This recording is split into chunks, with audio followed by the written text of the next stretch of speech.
I want to speak to you today about no more excuses. I heard this funny story about the former President of America, George Bush. You all remember George Bush? When he was President of America, he was traveling through the airports one day and he came across a man that looked just like Moses.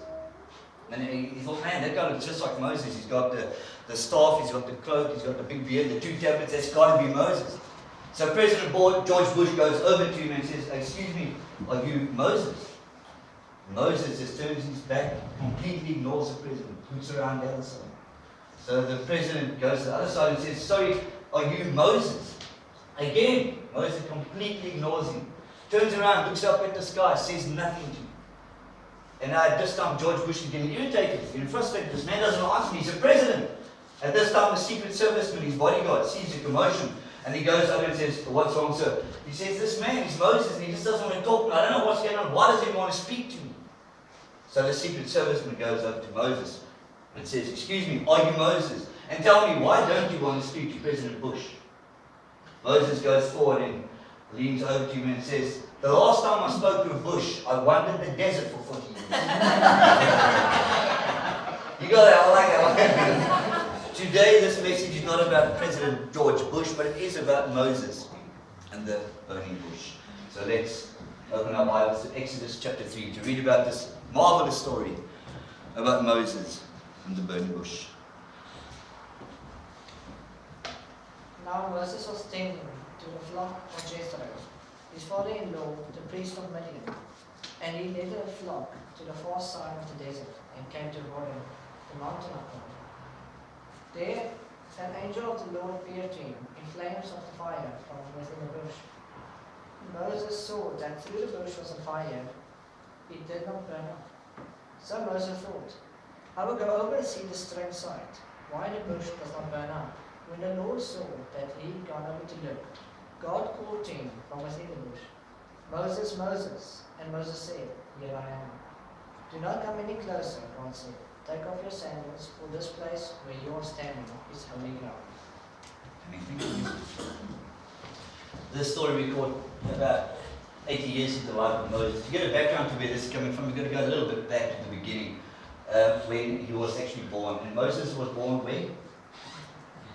Egypt. Thank you. You said, well done. Well, he was born in Egypt. At the time, a Pharaoh rose up in Egypt after the time of Joseph, who didn't know about Joseph and Jacob and all those things that he'd done, all the good things. All he done was he woke up one day and saw there were too many damn Jews in Egypt. That was the end of the story. Too many Hebrews. He wanted to get rid of them. So he told the midwives, listen, every time a Jewish boy is born, kill it. Throw it into the Nile River. So a great massacre took place. Obviously there were some midwives that were God-fearing women, and they decided not to do this. And one of the children that they should protect and kept was a young little baby called Moses. Yeah.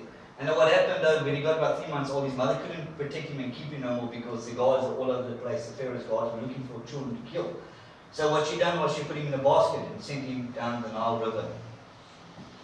And it just so happened that he would come up where the Pharaoh's daughter was bathing.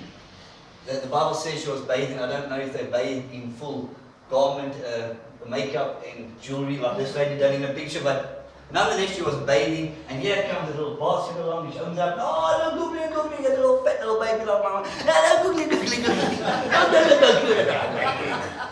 And she runs to her father and says, Daddy, Daddy, can we keep him? He says, yes, sure, go. So she pulls him out, and she names him Moses. Moses is a Hebrew name. That means drawn out of the water. The lovely thing about Hebrew names is it's very literal. If you were drawn out of water, you'd be called drawn out. That's your name for the rest of your life. The same as Benjamin, his first name was Butler, because when his mother gave birth to him, she was in pain. So she said, this will be the son of my pain. So if you were a Hebrew and you were born and you fell to the floor, you would be called fall down Butler.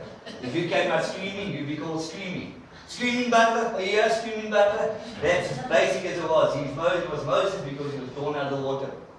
It was not his actual name. His Egyptian name was Munisia, which is translated into the Hebrew, Moses. And there we go. And the little lady you see on the left-hand side, that's his sister. And her name is? Miriam. Well done, 10 out of 10. Miriam. And the reason she's here, because she was watching the little basket get under the Nile. She was just making sure that Moses was safe and that you'll land up in the right hands. So she went and said, listen, you'll need someone to look after Moses. You know, someone like a housemaid.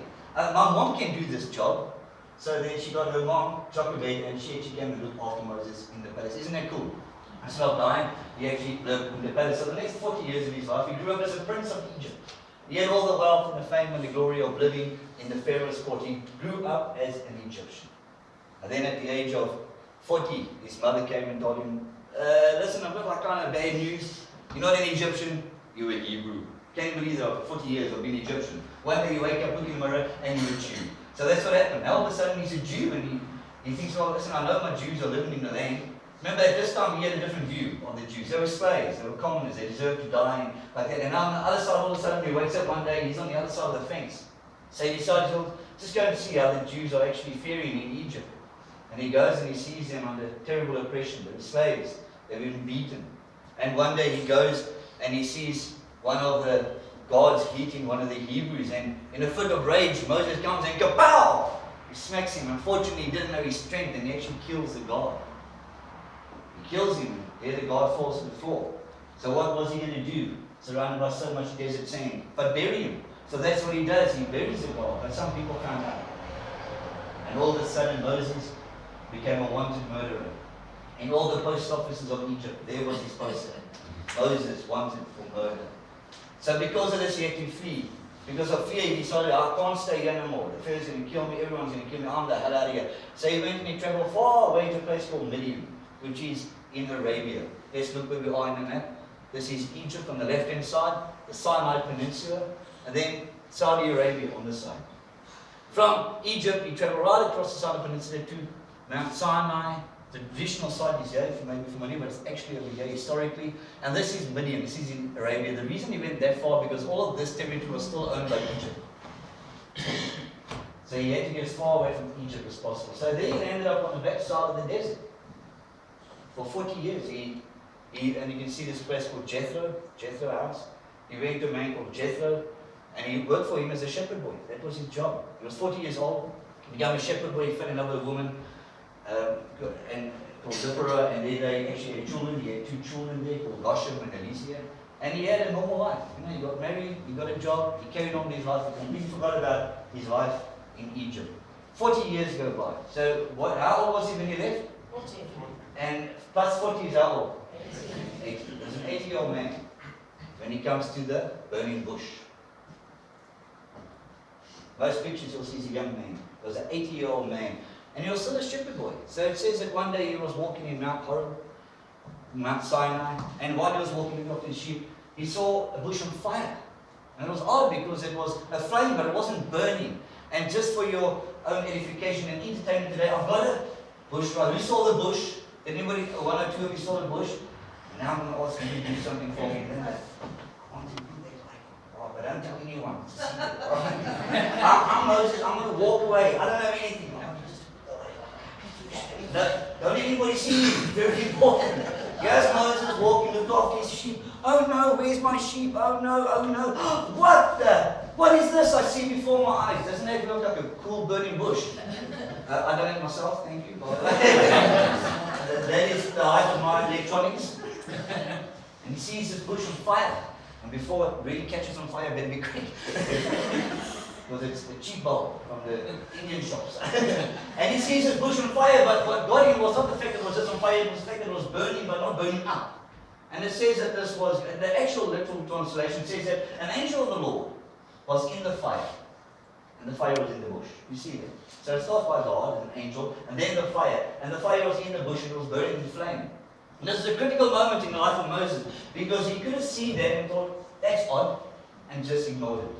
He could have just said, well, that's odd, and just walked away and carried on with his sheep. Or he could have said, wow, that's odd, that looks something like unnatural, that looks supernatural. I better go and investigate.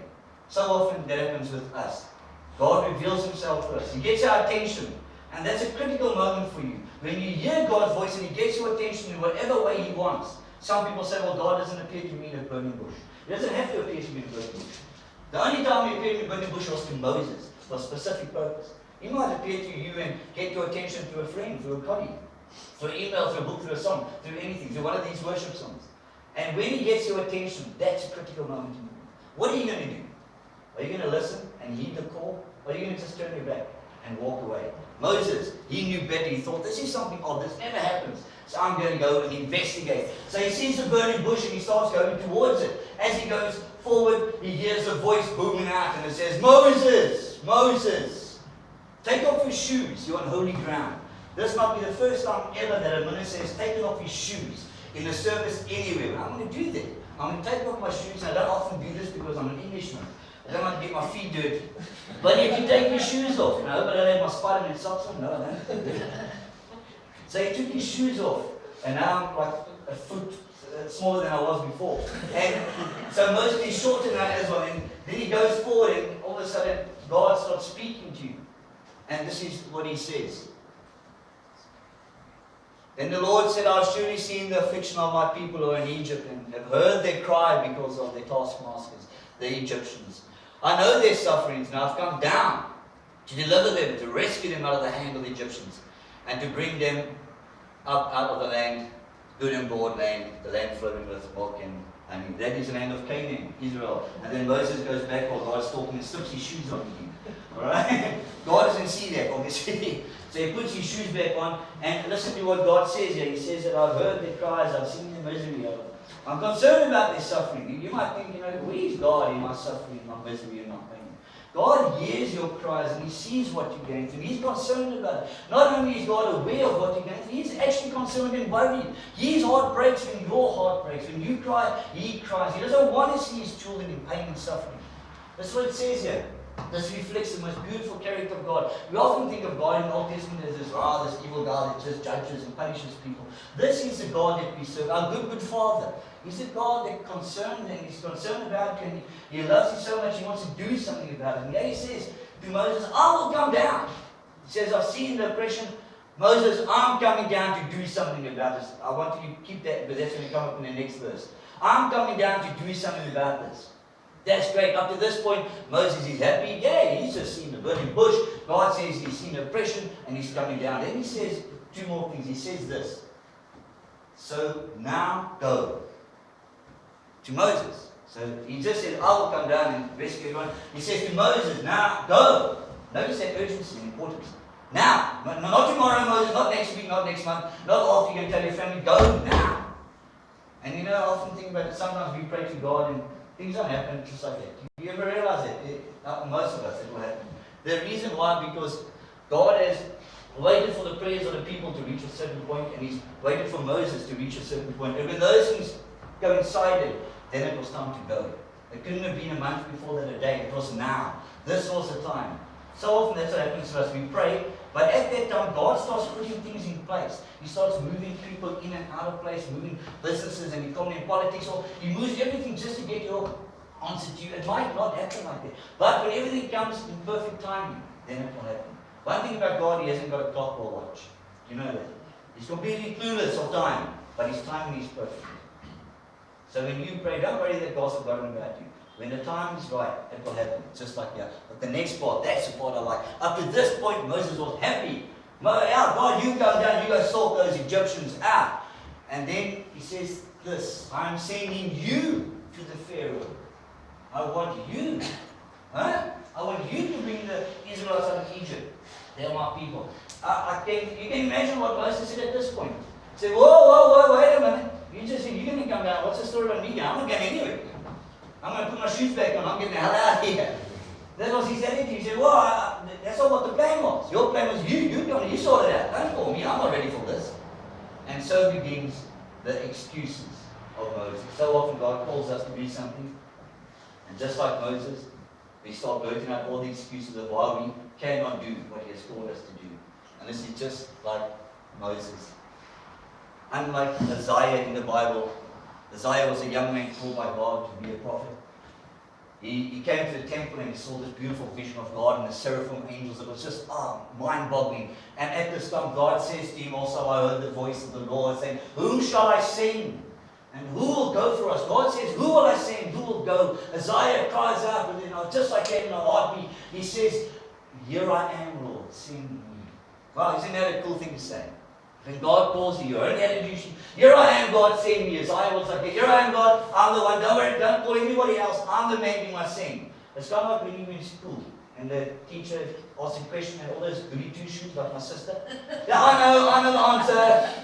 Don't ask the dimwits behind me, they don't know. I know. That was Isaiah. God, don't send anyone else. I'm your man. I will go for you. Moses was not like that. So often I think we relate to Moses more than we do anybody else because of his frailties and his flaws and his mistakes. Moses was not like that. He immediately began with excuses. Moses protested and said, who am I? Who am I, Lord? Come on, honestly. Who am I to appear before Pharaoh? Who am I to lead the people out of Egypt? Basically, what he's saying, God, do you know where I've been for the last 40 years? I haven't done much. Oh, yeah, by the way, do you know that I killed someone? I'm a murderer. Who am I? I'm not worthy to do this job. I suck, seriously. I don't even know what nationality I'm. I was Egyptian, now I'm a Jew. I killed someone. And I'm living this very mundane life in the backside of the desert in fear. I'm a coward, God. Is there somebody else saying that? I'm not your man, God. Who am I to do this? So often we look at our own inabilities, our own inefficiencies, and where we've been and what we've done. Oh Lord, I've done this. I've gone through this divorce and this relationship breakup. And Lord, I have these habits in my life. And we go through all of these things and we say, God, I'm not worthy to do this.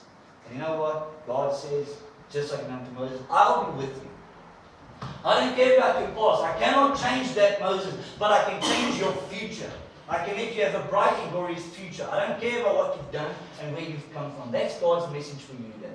When God calls you, don't feel unworthy of the call. If He has called you, He's got something bright and beautiful in your future. He wouldn't have called you if He didn't. Moses said, who am I? God said, I'll be with you. Don't you worry. I know what you've done and where you've come from, but every step you take, I'm going to be with you, and you'll see my glory and power displayed in your life. That wasn't enough for Moses. Moses had been honest, like, I can't get in with that one, let me try another one. And he said, suppose I go to the Israelites, I go there, and down there, and the God and Father sent me, and then, what's your name? He wants to know what's God's name. What excuse? It's not an excuse. He says, okay, now I go, I'm there by the Israelites, and they ask me, who sent me? What's your name, God? And then God says this. God said to Moses, I am who I am. Isn't that a cool name? I am who I am. This is what you're to tell them. I am has sent you. I am who I am. It's just a cryptic little name of God, isn't it? We know Him as Jehovah. We know Him as Yahweh. But I am who I am. You know what that basically means in layman's terms? It means I'm the boss. Do you know that? That means the literal term in the Hebrew actually says, I am He who really exists. You know, if you look at Greek and Roman mythology, it was Thor, the god of hunger, Venus, the god of love. God was God. Finished the job, God of everything. That term meant that He transcended everything in creation. He was above everything. It actually means that He was before, He is now, and He will ever be. That's what it means in the original Hebrew. So when God said, I am who I am, He knew exactly what it meant. Moses knew exactly what it meant. Even Jesus in the New Testament, He was busy having a debate with the Pharisees. And the Pharisees were bragging about Abraham. And Jesus steps forward and says, before Abraham was, I am. It says the exact name of God. And they knew exactly what that meant. The name of God is I am. So now he's got the name. God's going to be with him. But that's not over. He's got more excuses. Moses is worse than us, and he comes forward and he says, what if they don't believe me? Listen to me. And the Lord said, what is that in your hand? A staff? The Lord said, throw it on the ground. Moses threw it on the ground and became a what? A snake. Who's scared of snakes? A bunch of pansies. Come on, what's the matter with you? And I love that part, and he ran from it. Don't worry, don't be a pansy, use a pansy too. Then the Lord said to him, reach out your hand, take it by the tail, and he reached out and he took it by the tail and he turned back into a staff. And again, I've got a staff here. I'm not going to use the one I stole because you guys don't like that one. I've got this one. It's a cool shepherd staff. And all he had was a staff. And he said, God, okay, after all of that, how are you going to believe me? I'm just an old 8-year-old man. And he said, what's that? He said, it's a stick. What's it? Feel it. Yeah, feel it. That's a dead stick. Yeah, you feel it also. Feel it. What is it? That's a stick. Right? God, it's just a dead stick. It means nothing to me. I've had this for like 40 years. God said, well, throw it on the ground. I'll show you what I can do here. And he does. So I don't want to break it, so I'm not slide it across. Right? It's like an Englishman throw. Woo! And he throws it on the ground. And it goes a little bit too far for my liking.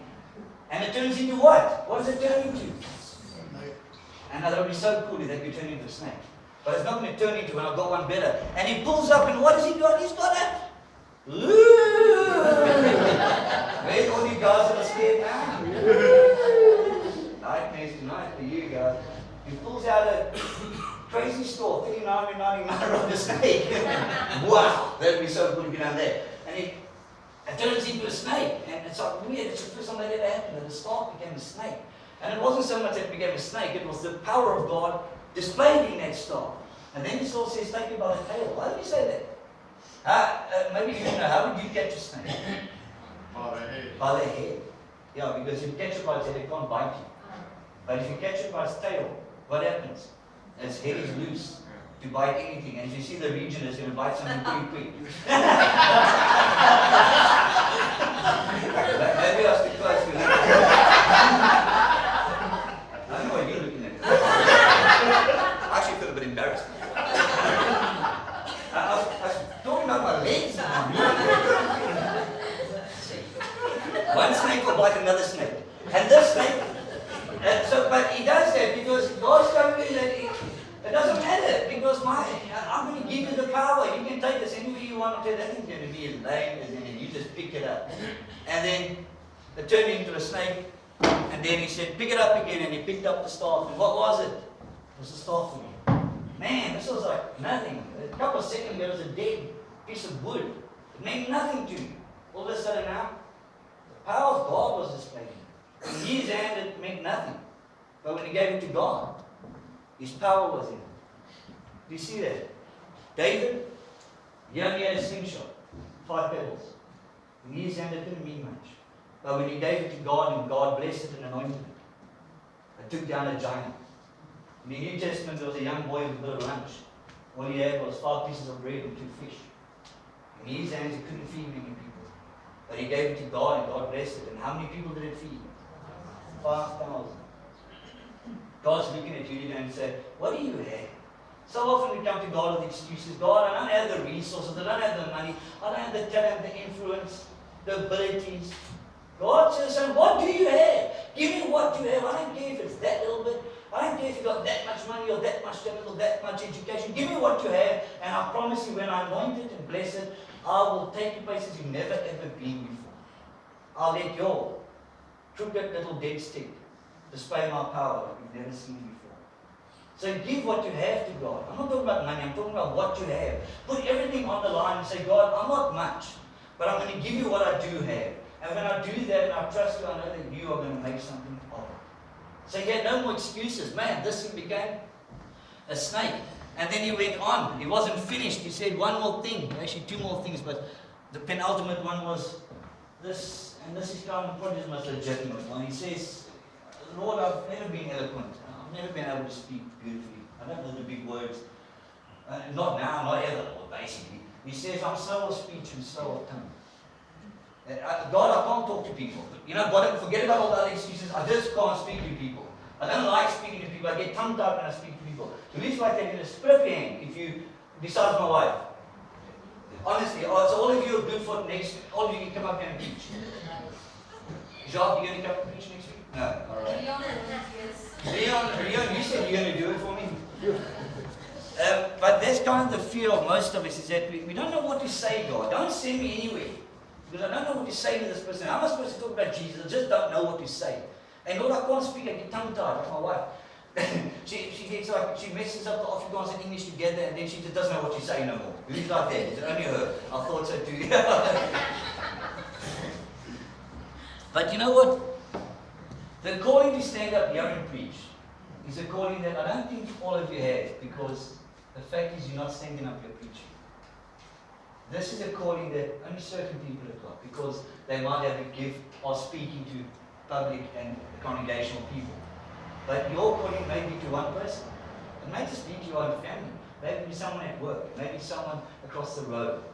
Someone that God has impressed upon you. I'm going to speak to this one person. So don't get scared and think that you're going to be speaking to thousands of people. If God does bless, like, wow, that's great. But so many of us, we come to God and say, no, God, I don't want to speak, because immediately we get the fear of speaking to people. Can you not speak to one person? And sometimes we even get scared of that. You know that I have to do myself? When I have to speak to God, says that I speak to this person, I get scared because I don't know what to say. What am I going to say? And you know what happens? When you leave that calling, you're going to talk to that person, all of a sudden God speaks to you, doesn't he? I don't know if you noticed, but all Christians in this church, I think, you testify to that. Once he starts speaking, all of a sudden you start speaking and speaking, and Jesus is coming out, and your faith is coming out. You think, what the hell? I didn't say this. That's God speaking through you. His answer to Moses was, who made your mouth? Isn't that cool? I can't speak. He said, no, who made your mouth? I made it. And I'll put words in it. You just trust me, follow, and you just go and do what I ask you to do, and I will do the rest. That's what God's saying to you. All you got to do is just trust Him a bit and say, God, I'm scared, I don't like it, I'm uncomfortable, but you know what? You told me to do this, and I'm going to do this. And I promise you that God will be with you. And as soon as you open your mouth, you'll sound like Billy Graham. Maybe not Billy Graham, all right? But you'll sound as good as him because God will be in you. And then the last excuse, he finally drops the bomb. This was the one that, before I even show it, this is the one that made God angry. You might think that God doesn't get angry, He does. There's certain things that His children tell Him that make Him very, very angry. The one I'm going to show you now, I want you to write down in your book, and then I want you to scratch it out again. Never, ever to repeat this again in front of God. His last and final excuse was this. But Moses said, "Oh Lord, please send someone else to do it." Bottom of the line, he said, God, I don't actually care. I don't want your calling. I don't want this. There is somebody else you can see. You know, in this church, the greatest person in this church, even greater than me, is somebody else. Do you know that? Who's going to do Sunday school? Somebody else. Who's going to go to the old age homes? Somebody else. Who's going to go visit orphanages? Somebody else. Who's going to do the dishes when Jill's not here? Somebody else. All of us immediately default to somebody else. God, don't send me. And you might have your own excuses. The reason God showed His excuses because those are your excuses. I don't think there's anything else other than that. And immediately when God says send someone, we say, no God, I don't want it. Thank you, but no thank you. Send somebody else. You know what the bottom line is? God doesn't want anybody else. He doesn't want anybody else. Moses, you're the one I want. You're the one that's going to do this. You're the one that's going to change history, change the world. I don't want anybody else. He's looking at you and saying the same thing. I don't want anyone else. Dini, I chose you for that job. Jerry, I chose you to talk to that person. But don't ask anybody else in your workplace. I want you to do it. Renell, that person that's on your mind right now, go speak to that person. Go do it. And before you say, God, I don't want to send someone else, there's nobody else for the job. You're missing out on the greatest part of your life, the greatest walk with Christ, the greatest destiny and purpose because you're not listening to God. When God calls you and He presses something on your heart, it's for you. Isn't it amazing? The creator of the universe, God, who died for you, that God. I am who I am, that God. He calls you and He tells you something. And you dare to say send something else? What a slap in His face. Moses nearly missed the greatest opportunity of his life because he said those words, send somebody else. The first 40 years of Moses, we don't really know too much about. We know his birth, and then he kills someone. The next 40 years of his life, we don't know anything about. He got married, a little obscure existence. But once he heeded the call of God in his life, we know everything about the next 40 years, don't we? Hold up your Bibles. Do you have your Bibles? Hold it up. The first 5 books of that book is called the Torah. It's called the Law of God, or the Law of who? Moses. He wrote those first 5 books. It was this same Moses that put the plagues upon Egypt. It was this same Moses that parted the Red Sea. It was this same Moses that saw God face to face and got those first 5 books of the Bible. And it's this Moses that became the hero of faith. I'm speaking about this man 2,000 years, no actually 3,000 years later, because he heeded the word of God. He listened to God. And although he had excuses, he came to the agreement that God, you have called me, so I'm going to do this. Forget about my excuses. There's a man that lived in the 1800s, born in 1837. His name was Dwight L. Moody. Anybody familiar with this name? Moody. Dwight Raymond Moody. He was born in 1837, Massachusetts, in America, and his father died when he was 4. His mother was left to look after him and 12 other siblings. 13 kids in the family. His mother had to look after all of them. He didn't have education. He got the equivalent to a 5th grade education. So his education was nothing. And as he grew up, he became a shoe salesman. And then somehow God called him to preach. And that's all he knew. He wasn't an ordained minister. He never went to any official or formal training. He wasn't a pastor. God spoke to him and he loved Jesus and he loved to preach Jesus. And he went out preaching Jesus. And he was a big man. He was like a really, really large man with a big beard. He had no education. He couldn't even string an English sentence together. The other esteemed, dignified ministers of the day, they criticized him and said he was uncouth, uneducated. They said that he murdered the Queen's English because he really, really spoke bad. His grammar was atrocious. His spelling, he couldn't spell to save his life. He actually, when he married his wife actually helped him and tutored him. She actually went through his sermons and corrected all the spelling, all the grammar. And when he spoke up, he spoke a simple, powerful gospel that shook 2 nations, 2 continents. Thousands of people came to know Jesus because of this man. And he couldn't even speak English properly. The one lady after one meeting came up to him, a real dignified lady, and said, "Mr. Moody, you should be ashamed of yourself."